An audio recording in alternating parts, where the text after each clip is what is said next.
nos vamos a trasladar hasta el sur del país, específicamente hasta Moquegua. Allí se encuentra Julio Failó Rivas, él es reconocido economista, analista en temas políticos y es director de la revista Puntes a Lápiz. Julio, qué gusto saludarte, siempre es un gusto conversar contigo, muy amable como siempre. Buenos días, José. Como siempre, a tu disposición. Y siempre tratamos contigo temas de coyuntura y en estos momentos domina la coyuntura ya electoral. ¿Cómo estás mirando este proceso electoral? Ya estamos a 2 meses exactamente de las elecciones, ¿no? ¿Cómo estás mirando las elecciones? ¿Cómo están transitando los candidatos? ¿Qué opciones tienes? Y con ese olfato que tú siempre tienes, ¿qué se puede configurar el 12 de abril? Bueno, en realidad todavía es un proceso electoral bastante frío, no se calientan los motores de manera suficiente, aún hay varias indefiniciones, hay una serie de encuestas que confunden. Eh, por ejemplo, IEP te da unos resultados muy parecidos a Ipsos Perú, sale la encuesta de IEP, también parecía estas dos primeras, y luego sale la encuesta de Datum donde altera el orden de los candidatos, ¿no? Sin embargo, efectivamente hay algunos que todavía tienen una relativa presencia importante, relevante, en la que la mayoría de encuestas coinciden, ¿no? Y es el caso del liderazgo de Rafael López Aliaga, seguido por la señora Fujimori, y en tercer lugar aún todavía no se ponen de acuerdo, aunque la mayoría de ellos señala que es Mario Vizcarra. Hay otras dos que lo colocan en un lugar mucho menor, entre cuarto y quinto lugar, ¿no? Entonces, esas indefiniciones nos da pasos a sospechar de que algo sucede, ¿no? Pero como siempre, la voluntad popular va a terminar de imponerse, porque al final, si bien es cierto, las encuestadoras pueden colocar en el primero, segundo y tercer lugar a los que les parezca más conveniente a sus intereses, lo cierto es que al final termina primando lo que es verdad, ¿no? O sea, yo Julio, podría decir que hasta ahora aparecen dos hasta tres candidatos que más o menos van por ahí. Y el tercer candidato, digamos, que le dan, por ejemplo, preferencia a Mario Vizcarra, a Alfonso López Chao, le dan preferencia a Carlos Álvarez, ¿no? Ese tercer lugar aún todavía no está definido hasta esta fotografía del momento, una fotografía que se mantiene desde hace un par de meses por lo menos, ¿no? En algún momento se alteró un poco, ¿no? Pero ha vuelto a su normalidad, ¿no? Julio, tenemos casi, citando un poco las encuestas, un elenco estable que está entre los 5 o 6 primeras posiciones, ¿no? El gran problema que tenemos, y tú lo conoces bastante porque eres analista, además siempre realizas un análisis en perspectiva de cómo se puede manejar el escenario político tomando en consideración una serie de variables, ¿no? Es más del 40% de la población, Julio, aún todavía no define su voto. Pero también hay algo interesante cuando le preguntan a este 40%, o un sector del 40%, sobre la clase política, y en realidad detesta la clase política. Entonces, allí ya hay un tema para el análisis, no de ahora, sino hacia adelante, ¿no? Si no creen los políticos, ese voto, ¿a dónde podría ir? ¿Simplemente un voto viciado, un voto en blanco? ¿Cómo analizas este tema, Julio? Bueno, en principio, es un voto, digamos, un voto duro. ¿A qué le llamo yo voto duro? Y eso lo vengo diciendo desde hace bastante tiempo, yo diría más o menos 5 años, 6 años seguramente, ¿no? Y me refiero al voto desconfiado, al voto que termina siendo o blanco o nulo, ¿no? Son votos que finalmente no se van a ningún sitio, permanecen, y eso es tremendamente peligroso porque finalmente, si ese 40% no vota por nadie y a ellos los sumas los votos, por ejemplo, que se ausentan, o mejor dicho, que no votan en primera vuelta, al final terminas con una suerte de un tercio de la población electoral que termina definiendo por los candidatos que van a la segunda vuelta. Pero lo más grave de todo esto es que como hay la dispersión, lo que termina pasando es que de ese tercio de votos que yo estimo va a convertirse en algo efectivo, por lo menos de ese tercio, un tercio de ese tercio termina votando por los candidatos que pasan a la segunda vuelta. Al final tienes dos candidatos que tienen una legitimidad muy frágil y que al final en segunda vuelta termina pasando pues lo que siempre ha pasado en el Perú. Gana no necesariamente el que ocupe el primer lugar, sino el que ocupa el segundo lugar, ¿no? Esto ha venido sucediendo salvo la última elección que dio a Pedro Castillo. Lo que ocurre es que ahora estamos frente a un proceso electoral inusual, con 39 candidatos y con más de 41 listas que van al Parlamento, con un voto muy confuso, con 5 opciones entre presidente, vicepresidente, candidatos a senadores nacionales, candidatos a senadores regionales, que no son regionales, en realidad es un solo senado, pero simplemente por el llamado distrito descentralizado, y diputados también regionales, por decirlo de alguna manera. A ello le sumamos el Parlamento andino. Y en cada una de estas opciones, tanto para senadores, diputados, Parlamento andino, uno tiene, en el caso de diputados y en el caso de senadores nacionales y de Parlamento andino, uno tiene dos opciones para votar, o sea, tiene dos posibilidades para poder elegir. Y eso hace, como te digo, José, muy complejo el proceso electoral. Y si alguien se atreviera, digamos, a cruzar el voto, va a ser alguien, pues, o que tiene extremada información, o una persona, pues, evidentemente, que no va a poder hacer ese ejercicio por la complejidad de la célula de sufragio, una célula de sufragio que realmente es absolutamente inmanejable, ¿no? De manera que esto de acá va a generar votos nulos, ¿no? Votos nulos para el Senado, votos nulos para el Parlamento andino, o sea, y esto obviamente pues va a ser muy difícil de manejar, ¿no? De manera que esto, la mafia o el pacto autoritario, la gente que provocó esto finalmente, lo provocó pensando justamente en esta confusión y pensando que aquellos que tienen el símbolo posesionado, o sea, los que tienen alguna presencia en el Parlamento, van a verse beneficiados, ¿no? Yo lo relativizo, ¿no?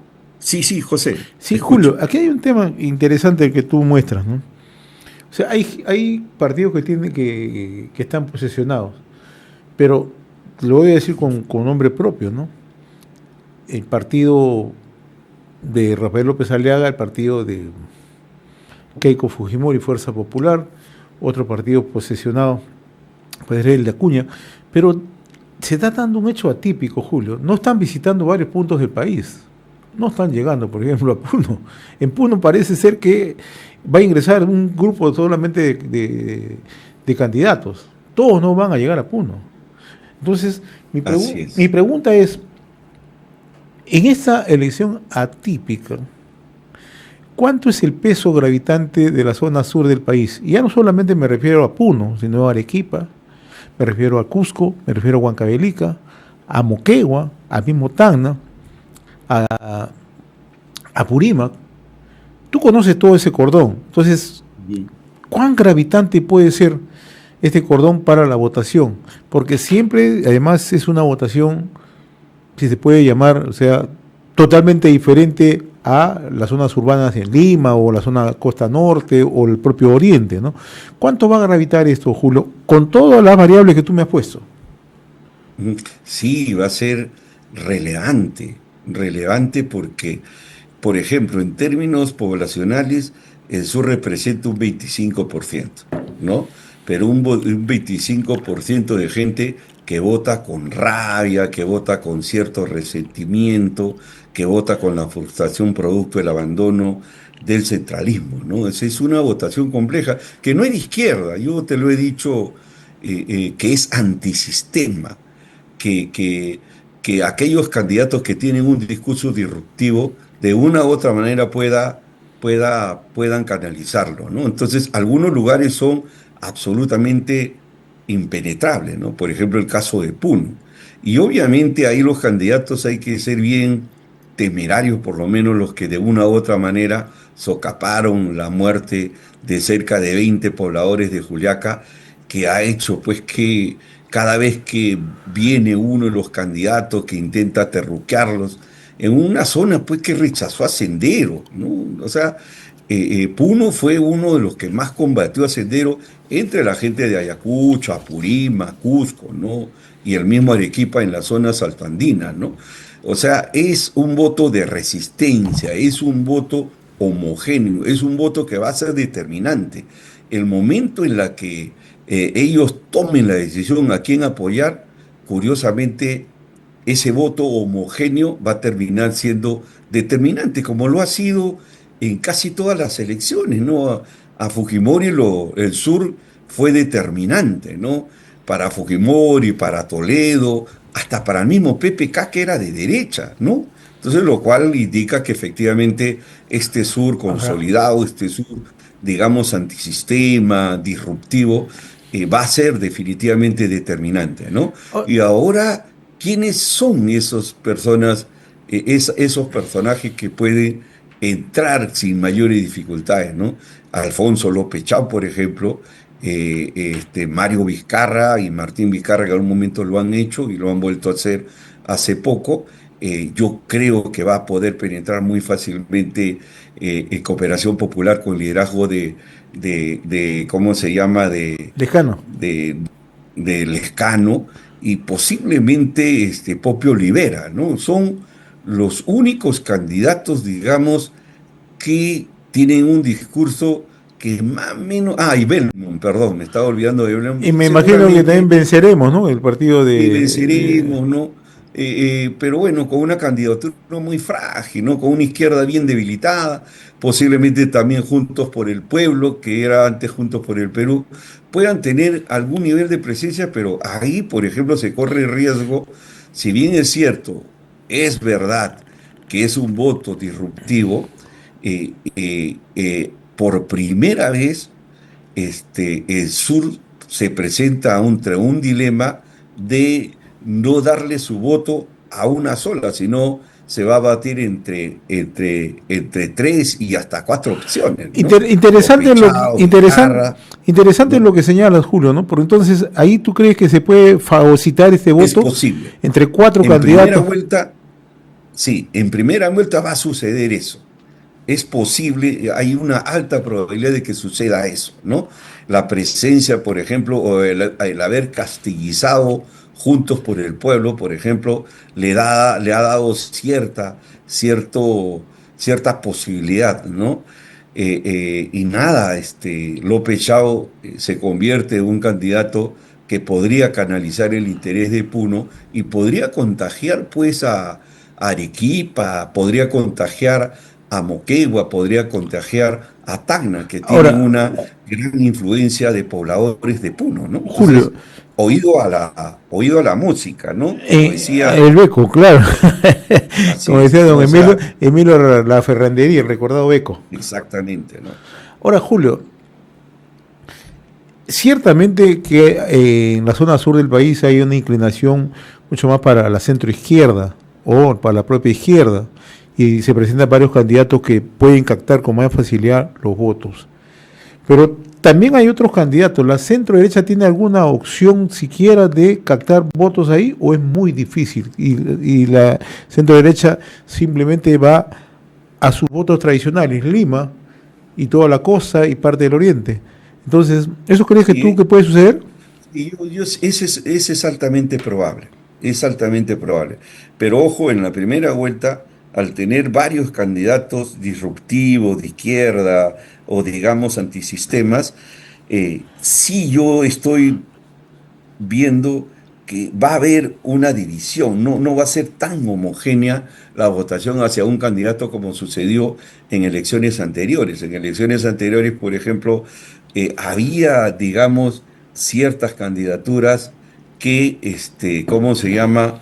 Eran determinantes. Ahora ya no lo es más complicado, más difícil, ¿no? La derecha va a ser bien difícil que entre, ¿no?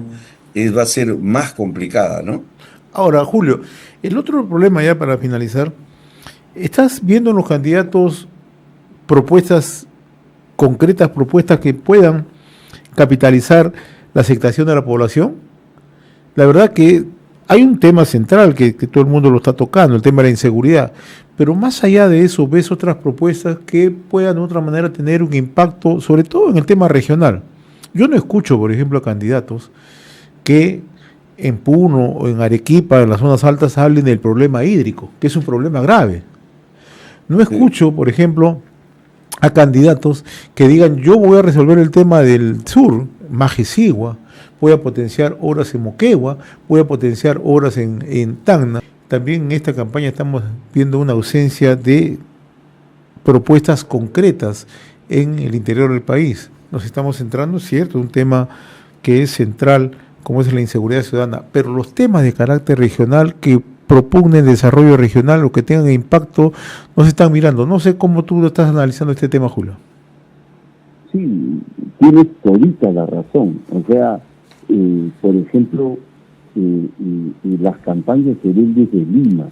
Y los temas de seguridad ciudadana son en lugares, aparte de Lima, estamos hablando de Sullana, estamos hablando de Trujillo, Chiclayo, y ahí murió el tema de seguridad ciudadana. Todavía hay gente que puede dejar su automóvil con las ventanas abiertas y no pasa absolutamente nada, ¿no? Que esa es la mayoría de regiones, ¿no? Y en realidad el profundo conocimiento que se tiene del sur del país, por ejemplo, que es el que yo más conozco, o también en la selva y en el norte del país y en el mismo centro, hay un desconocimiento de la problemática y las propuestas que plantean efectivamente no van de acorde con la dinámica que tienen las localidades, las regiones, ¿no?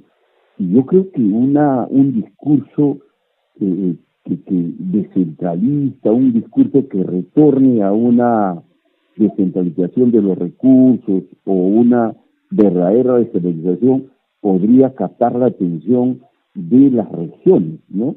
Y superar este problema de ausencia de las propuestas políticas, ¿no? En el sur, por ejemplo, el gran problema está relacionado con el recurso hídrico, está relacionado con los desastres naturales que todos los años terminan de ser intervenidos con un enfoque asistencialista, pero nunca con un enfoque de desarrollo como creemos que deben tratarse los problemas, ¿no? Y ese es el gran problema de los candidatos de Lima, ese es el gran problema de los candidatos que no tienen una mirada desde el interior del país, ¿no? Realmente, o sea, se ajusta a la realidad. Y hace unos momentos conversamos que si ese voto de la izquierda puede, de una u otra manera, pelearse entre 4 o 5 candidatos, ¿no? En la zona sur del país, sobre todo en la Sierra Sur. En Lima ocurre lo propio. Vamos a tener candidatos de la centro derecha que también van a pelear este espacio y se van a arranchar los votos entre ellos. Esa es una realidad. Así es. O sea, en realidad, y es más, yo te diría con mucha sinceridad porque he analizado las propuestas políticas, sobre todo los candidatos que tienen algunas posibilidades en el sur del Perú. Y te lo digo con sinceridad, no he visto propuestas serias con respecto a cómo abordar la problemática de cada una de las regiones, ¿no? Y eso efectivamente es grave, ¿no? Porque se mira, como te digo, desde Lima, el interior del país, y efectivamente el discurso, el rollo, un poco que no termina siendo convincente, no termina siendo, no pasa el discurso del tema de la inseguridad, de la corrupción, del trabajo en términos generales, graciosos, lo cual denota un profundo desconocimiento de la dinámica regional, ¿no? Y eso no solamente incluye a los candidatos limeños y de derecha, sino de todos los aspectos políticos, de derecha, de izquierda, de centro izquierda y de centro derecha. Ninguno de ellos achunta, lo cual me parece evidentemente gravísimo para un estadista que tiene que mirar el conjunto del país y su problemática del interior de las mismas, ¿no? Así es, Julio. Bien, y nosotros vamos a estar molestándote, Julio, para seguir analizando este tema. Estamos a 2 meses del proceso de elecciones generales y seguramente vamos a tener mayores novedades hacia adelante con un proceso bastante atípico, pero que hay que seguir paso a paso cuáles son las propuestas, cómo se presentan los candidatos y también cómo van a fluir el tema de votación, cómo se va a manejar esto en términos de preferencia de cada candidato. Yo te agradezco la amabilidad como siempre, Julio. Saludos. No, muchas gracias, José, y hasta una nueva oportunidad. Un fuerte abrazo. Saludos, fuerte abrazo.